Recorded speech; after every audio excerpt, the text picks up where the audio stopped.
بسم اللہ الرحمن الرحیم۔ کشکول معرفت، مسئلہ الحاق ناقصین مع الکاملین کی تحقیق۔ مومنین کاملین کی وہ ذریات جو ایمان پر انتقال کریں گی وہ اپنے باپ دادا کے ساتھ لاحق کر دی جائیں گی۔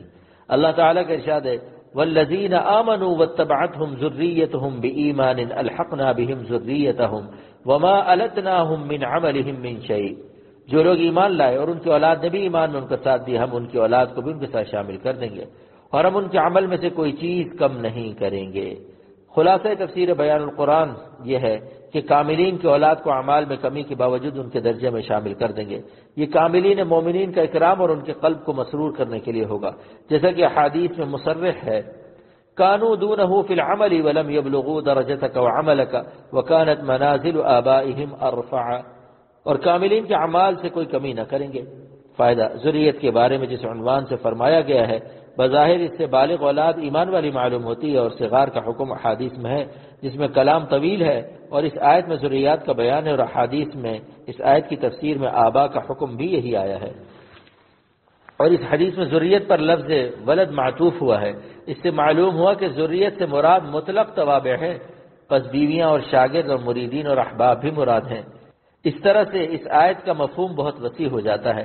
احقر عرض کرتا ہے کہ حق تعالی شانہ کی رحمت سے کیا بعید ہے جبکہ وہ کریم ہے، اور کریم کی شان ملا علی قاری رحمۃ اللہ علیہ مرقات میں فرماتے ہیں الکریم هو الذی یعطی بدون الاستحقاق والمنت۔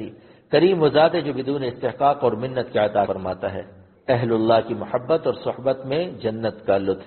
حضرت خواجہ صاحب رحمۃ اللہ علیہ فرماتے ہیں میں رہتا ہوں دن رات جنت میں گویا، میں رہتا ہوں دن رات جنت میں گویا، میرے باغ دل میں وہ گلکاریاں ہیں، میرے باغ دل میں وہ گلکاریاں ہیں۔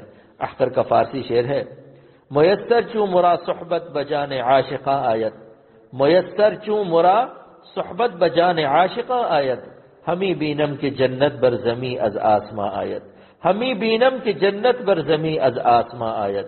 جب کبھی اللہ تعالیٰ کے عاشقوں کی صحبت نصیب ہو جاتی ہے تو ایسا معلوم ہوتا ہے کہ جنت آسمان سے زمین پر آ گئی ہے۔ حضرت عارف رومی رحمۃ اللہ علیہ فرماتے ہیں بوستان عاشقاں سرسبز باد، بوستان عاشقاں سرسبز باد، آفتاب عاشقاں تابند باد، آفتاب عاشقاں تابند باد۔ اے خدا آپ کے عاشقوں کا باغ ہمیشہ سرسبز ہرا بھرا یعنی سدا بہار رہے، اور آپ کے عاشقوں کا آفتاب ہمیشہ روشن اور چمکتا رہے۔ اہل درد و محبت اللہ والے جہاں ہوں گے زندگی وہاں پر کیف و پر بہار گزرتی ہے۔ دل چاہتا ہے ایسی جگہ میں رہوں جہاں، دل چاہتا ہے ایسی جگہ میں رہوں جہاں جیتا ہو کوئی درد بھرا دل لیے ہوئے، جیتا ہو کوئی درد بھرا دل لیے ہوئے۔ اللہ تعالیٰ کی محبت اور ان کے نام میں ایسی مٹھاس ہے کہ جس کے قلب کو نصیب ہوتی ہے وہی سمجھ سکتا ہے۔ حضرت عارف رومی رحمۃ اللہ علیہ فرماتے ہیں اے دل این شکر خوشتر یا کے شکر سازد، اے دل این شکر خوشتر یا آ کے شکر سازد، اے دل ای قمر خوشتر یا آ کے قمر سازد، اے دل ای قمر خوشتر یا آ کے قمر سازد۔ اے دل یہ شکر زیادہ میٹھی ہے، شکر کا خالق اور شکر کا بنانے والا۔ اے دل یہ چاند زیادہ روشن ہے، یہ چاند کا بنانے والا۔ عقلی استدلال، جنت مخلوق ہے تو جنت کے خالق کے نام میں جنت کا لطف آنا کیا بعید ہے، بلکہ جنت سے بڑھ کر لطف ان کے نام میں آتا ہے۔ حضرت عارف رومی رحمۃ اللہ علیہ فرماتے ہیں نام اون چوں بر زبانم می رود، نام اون چوں بر زبانم می رود، ہر بنے منہ از عسل جوئے شود، ہر بنے منہ از عسل جوئے شود۔ اللہ تعالیٰ کے نام میں ایسی مٹھاس ہے کہ جب ان کا نام پاک زبان پر جاری ہوتا ہے تو میرے بدن کے بال بال سے شہد کے دریا جاری ہوتے ہیں۔ احقر کو ایک شعر یاد آیا زندگی پر کیف پائی گرچہ دل پر غم رہا، زندگی پر کیف پائی گرچہ دل پر غم رہا، ان کے غم کے فیض سے میں غم میں بھی بے غم رہا، ان کے غم کے فیض سے میں غم میں بھی بے غم رہا۔ احقر کا دوسرا شعر ہے ہر تلخی فراق حسینان کائنات، ہر تلخی فراق حسینان کائنات، اپنی مٹھا سے ذکر سے شیریں بنا دیا، اپنی مٹھا سے ذکر سے شیریں بنا دیا۔ ہر لمحہ حیات گزارا ہم نے آپ کے نام کی لذت کا سہارا لے کر، آپ کے نام کی لذت کا سہارا لے کر۔ پھر سوچئے کہ جب اللہ والوں کے دل میں جنت کے خالق کا نور خاص جلوہ آفری ہے تو ان کا قلب سرچشمہ لذات کائنات نہ ہوگا اور ان کے پاس بیٹھ کر جنت کی بہار نہ معلوم ہوگی، اور حافظ شیرازی رحمۃ اللہ علیہ کا شعر نہ پڑھو گے چوں حافظ گشت بے خود کہ شمارت، چوں حافظ گشت بے خود کہ شمارت، بیک جو مملکت کاؤس و کیرا، بیک جو مملکت کاؤس و کیرا، جب حافظ شیرازی اللہ تعالیٰ کی محبت میں مست و شاد ہوتا ہے تو پھر تمام عالم اور کائنات کے تخت و تاج نگاہوں سے گر جاتے ہیں۔ مملکت کاؤس و کے کو ایک جو کے برابر بھی نہیں شمار کر سکتا۔ مصاحب خورشید ستاروں کو نگاہ میں کب لا سکتا ہے؟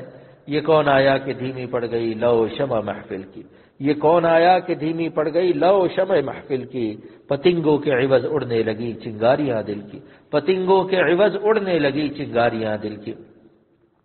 حضرت مولا علی قاری رحمۃ اللہ علیہ شرح مرقات میں فرماتے ہیں کہ اللہ تعالیٰ اپنے عاشقوں کو ایک جنت دنیا میں عطا فرماتے ہیں اور ایک جنت آخرت میں۔ دنیا میں جنت تعلق مع اللہ کی لذت ہے اور آخرت کی جنت لقاء مولا اور دیدار حق کی لذت ہے۔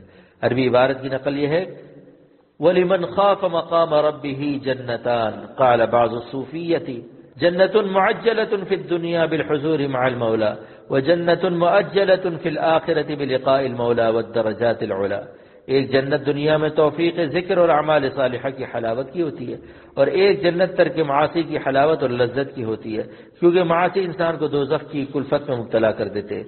جنت لعمل الطاعۃ وجنت لترک السیئۃ وقیل جنت للثواب بطریق العدل وجنت للاقتراب بطریق الفضل۔ دوستوں کی ملاقات کے لیے جنت الگ ہوگی۔ ایک زمانے تک احقر سوچا کرتا تھا کہ جنت میں جب کسی سے ملنا ہوگا وہ جنتی وہاں اپنی حوروں کے ساتھ مشغول ہوگا تو ملاقات میں تاخیر ہوگی، لیکن تفسیر المعانی میں دیکھا کہ ہر جنتی کو دو جنت ملے گی، دوستوں کی ملاقات کی جنت الگ ہوگی اور حوروں کے ساتھ رہنے کی جنت الگ ہوگی۔ تفسیر المعانی ملاحظہ ہو وَلِمَنْ خَافَ مَقَامَ رَبِّهِ جَنَّتَانِ فَقِيلَ إِحْدَاهُمَا مَنْزِلُهُ وَمَحَلُّ زِيَارَةِ أَحْبَابِهِ لَهُ وَالْأُخْرَى مَنْزِلُ أَزْوَاجِهِ وَخَدَمِهِ۔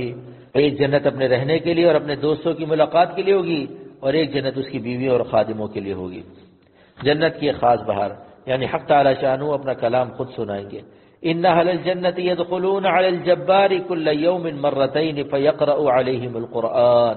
اہل جنت ہر روز 2 مرتبہ حق تعالی شانہ کی بارگاہ جلالت شان میں حاضر ہوں گے اور حق تعالی شانہ اپنا کلام خود تلاوت فرمائیں گے، اور اہل جنت موتی یاقوت زمرد کے منابر پر بیٹھے ہوں گے اور جنت کی کسی نعمت میں ایسا لطف محسوس نہ کریں گے جیسا کہ حق تعالی شانہ کی تلاوت سے محسوس کریں گے، گویا بزبان حال کہہ اٹھیں گے جی اٹھے مردے تیری آواز سے، جی اٹھے مردے تیری آواز سے، اور ملیک مقتدر کے پاس بیٹھے ہوں گے۔